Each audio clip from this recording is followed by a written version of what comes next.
can know so many things. It's all taken away, either in life or in death. And some people, the solace is, even though I may not be able to enjoy it, I could leave it for my descendants. I can leave my wealth, I could leave my fortune, I could leave my reputation for my descendants. But all of that is going to be taken away too.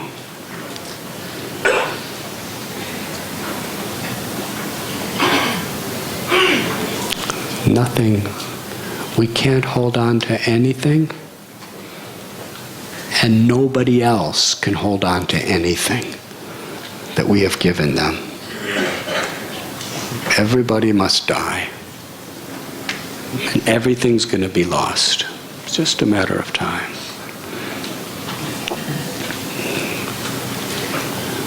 We have so many nice things in the museums, yes. We have bones of dinosaurs. Have you seen? Do you have those in India? I don't know, but I remember in the Field Museum in Chicago, near Grant Park, where I got tear gassed by the police once. I remember I was in a demonstration for peace, and the Chicago police charged and attacked us and started shooting tear gas, so we ran away. Because they had clubs and helmets. So I was running. I was a pretty fast runner back when I was a teenager. So some of my friends got beaten up, but I actually ran away.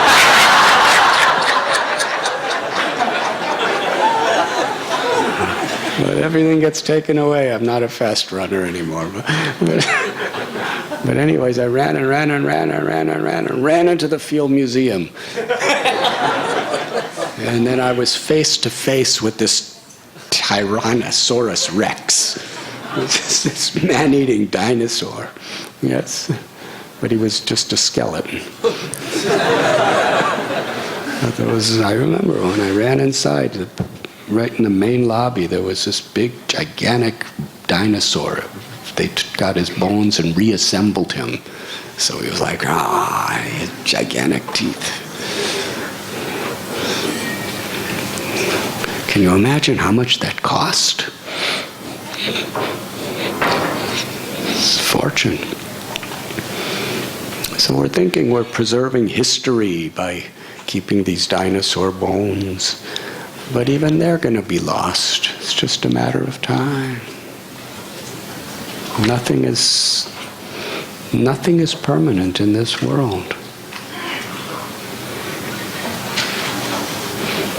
I remember thinking that this dinosaur is probably reincarnated as one of the policemen outside.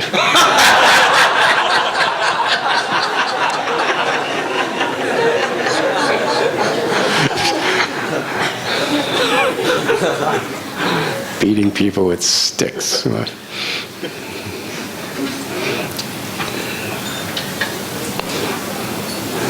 But eventually the whole Earth planet is just going to go bloop. It's going to be finished. That's the nature of material existence. Dukkhalayam ashashvatam. Everything is temporary. So from a material perspective, the Lord is Hari. He takes everything away. And there's a beautiful verse that Srila Prabhupada would quote often, that when Krishna wants to show his special mercy to his devotee, he takes things away. So that we realize that ultimately there's only Krishna to turn to. Because the tendency is we take shelter of things.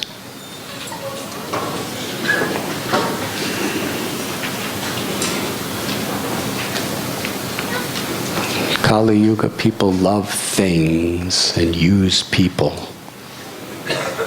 Real culture is to use things and love people. And ultimately, the real person is the Atma, the soul. Love for the soul. Because the Atma is nahanyate hanyamane sarite. It does not die with this body.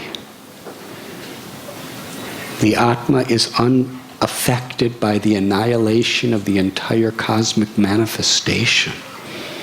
That's you. That's me. That's us. We are the eternal soul. You know, if we get bit by a mosquito, we think, oh, why is this happening to me? Yes? What to speak of death of this little body? The Atma is totally unaffected by the annihilation of the entire universe. It's unaffected by the annihilation of the entire cosmic manifestation.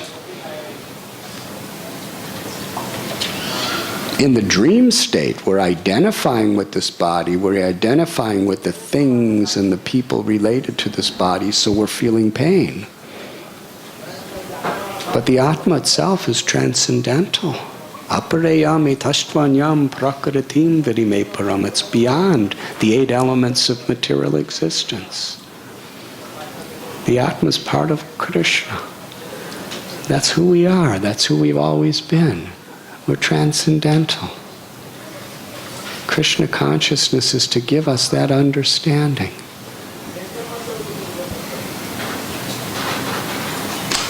And the tendency is we become so distracted by temporary situations that we forget who we are and what our real happiness is. So from a material perspective, Lord Hari is taking away everything that exists. Everything that we identify with, everything we're attached to, Krishna's taking away. That's Hari. But from a spiritual perspective, Hari is stealing our hearts. Filling our hearts with this param dristvani vartate, with such a higher taste. Therefore, Rupa Goswami warns us, if you are attached to your family, friends, your possessions, to anything of this world, then do not go to Keshi Ghat on bank of Yamuna. Because Krishna's there. His name is Govinda. He's standing in a threefold bending form playing his flute. And if you see those lotus-like beautiful eyes and his wonderful lips, which are beaming in the moonlight, you see that complexion, just like the tamal tree.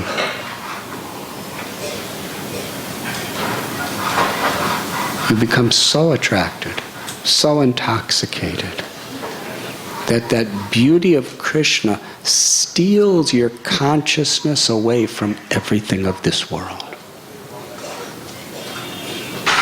That's actually what it means to be abhay charana ravindare, to be fearless.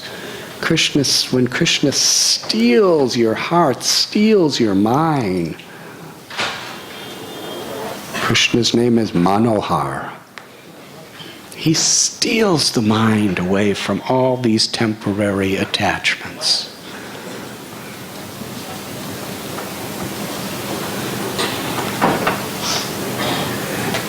And we feel such an inner satisfaction. But our heart has to become soft, like freshly churned butter. The path of bhakti is the path of churning the heart. So it becomes like that. But we must follow it very carefully.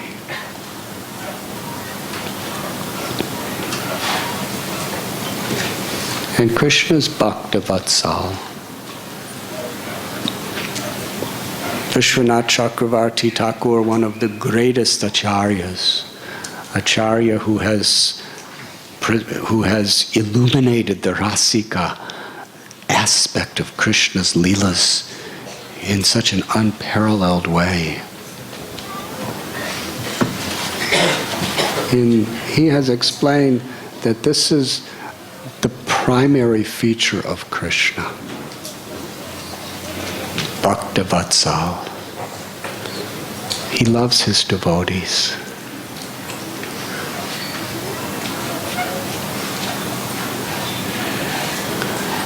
He's always merciful to his devotees.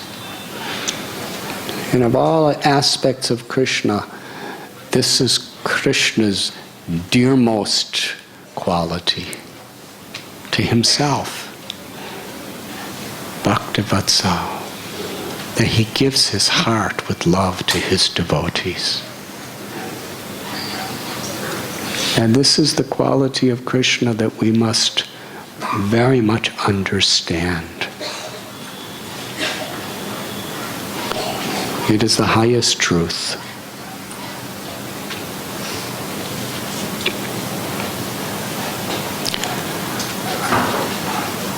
I came here to Mumbai.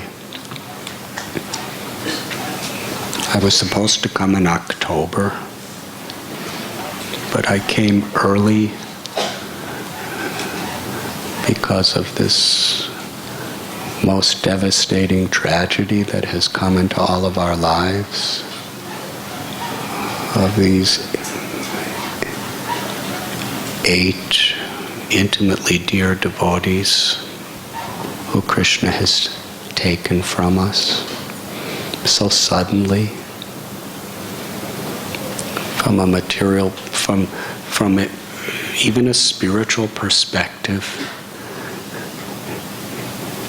Separation from a devotee is a great tragedy.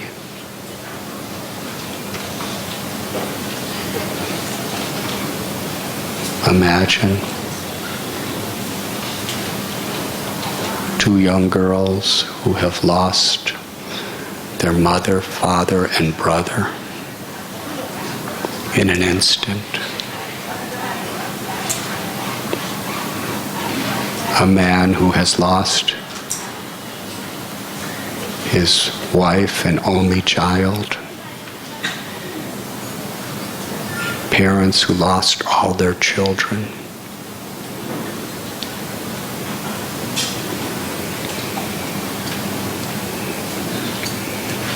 And so many friends who have lost their dear friends, god brothers, god sisters.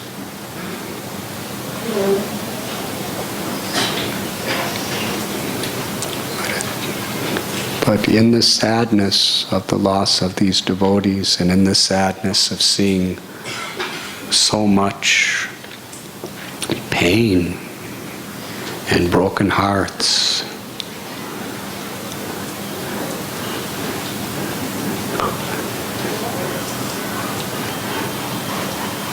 it's very wonderful to see the family environment, how close it is within the congregation of devotees really reaching out to be there for each other.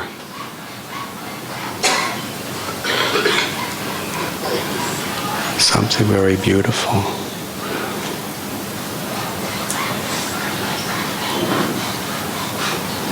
And I think for many who have been involved in this level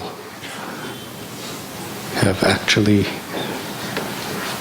realized the depth of a spiritual family, of how supportive, how compassionate, how selfless it could be. And I have seen that among many.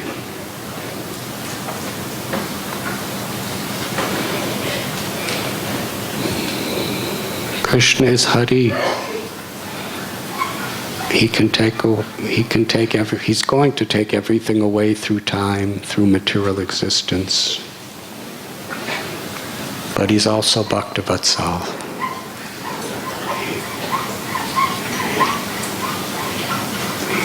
We can absolutely, completely depend on Krishna as being the loving master of his devotees, the loving friend of his devotees. Suhridam sarvabhutanam, Krishna says. Bhoktaram jagatapasam sarvalokam suhridam sarvabhutanam. Srila Prabhupada called this the ultimate supreme peace formula. When we understand that Krishna is the proprietor of everything. And ultimately everything is meant for Krishna's enjoyment. And Krishna is the greatest benefactor and friend for all living beings. So when we turn to Krishna, we know for sure Krishna's there.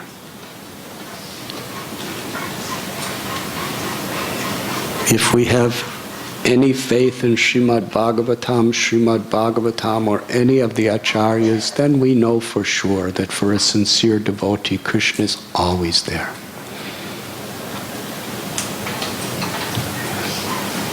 And that means for the eternal soul of a devotee. Because the body is going to perish. Today, tomorrow, inevitable. When Krishna says, Konti aprati janihi name bhakta pranashyati, I'm always going to protect my devotee. Arjuna, you promised this. It is my promise.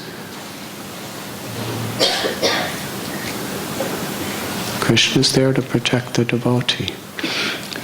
If it meant the body, then the body's going to die. So obviously that's not what Krishna means. He's there to protect the soul of the devotee. He may protect the body for some time.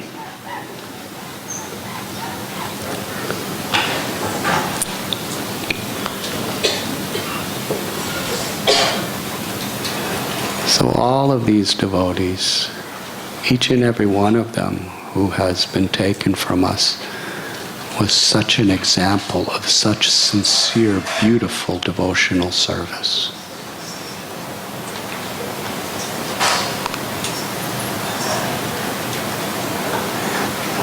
Therefore we know for sure that Bhaktivatsal Krishna was there for them, to pick them up, to embrace them, to deliver them, to steal their soft hearts, to steal their beloved eternal souls from the shackles and confines of this material world.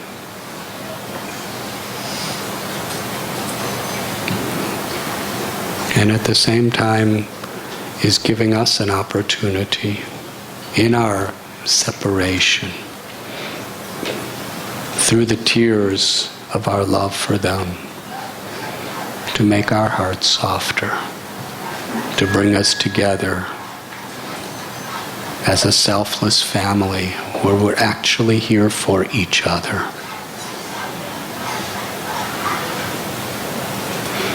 We become so diverted by such unimportant things.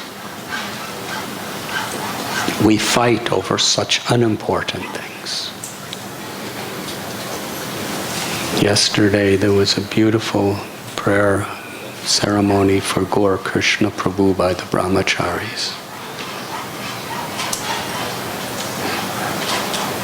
And some of the Brahmacharis were talking about all the fights they had with Gaur Krishna Prabhu. Because he was a very strong person. We were talking about their arguments with him. It was quite amazing.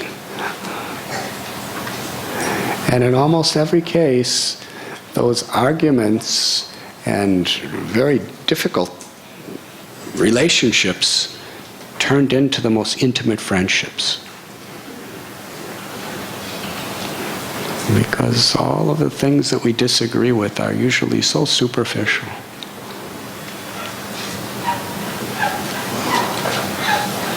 And then there was also the begging, they were begging forgiveness for having these disagreements. Most of the things that we crave for, that we're disturbed by, most of the things that create conflict between us are really not important at all. If we see it in context, we may lose some money. It's happening a lot these days. We may lose some reputation. Somebody may have said something. But even in this worldly, how does that compare to losing your mother, your father, your brother?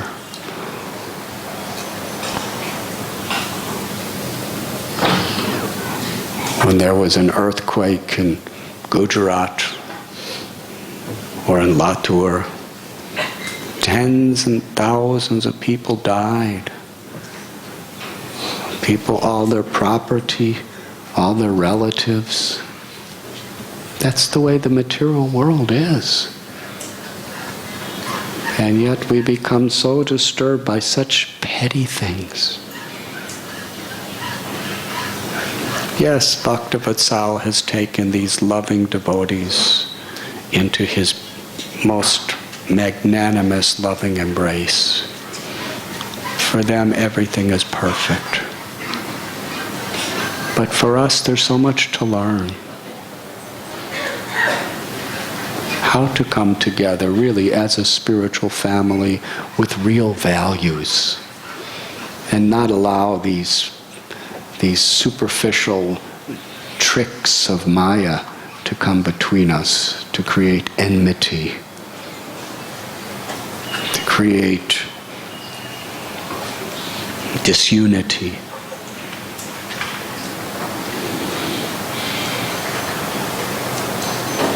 Krishna's all beautiful. If somehow or other we can chant the holy name sincerely, come before Radha Gopinath with sincere prayer, then we can begin to experience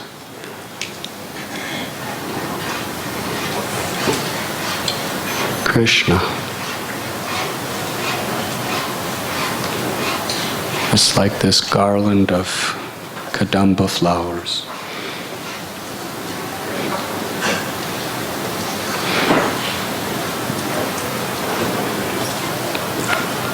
Some are green flowers that have no fragrance at all. Do you see? And some are fully blossomed, fragrant flowers. So some devotees are like neophyte devotees.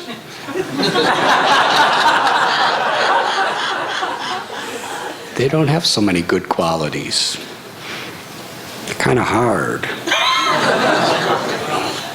Kind of green. And others are very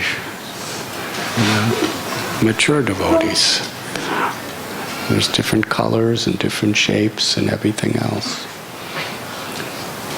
But it's our sincere desire to please Krishna that is the string that can bind us all together. And when that garland of our unity based, threaded on the string of bhakti, then together a beautiful offering could be made to Radha Gopinath.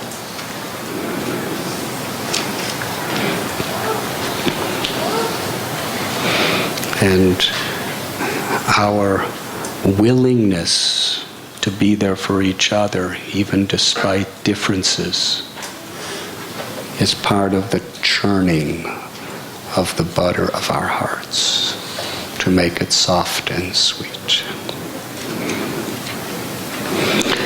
And also the willingness to go through tragedies together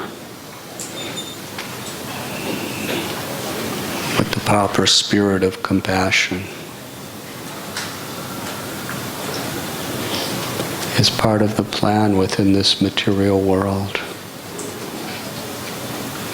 by which Krishna can steal our hearts.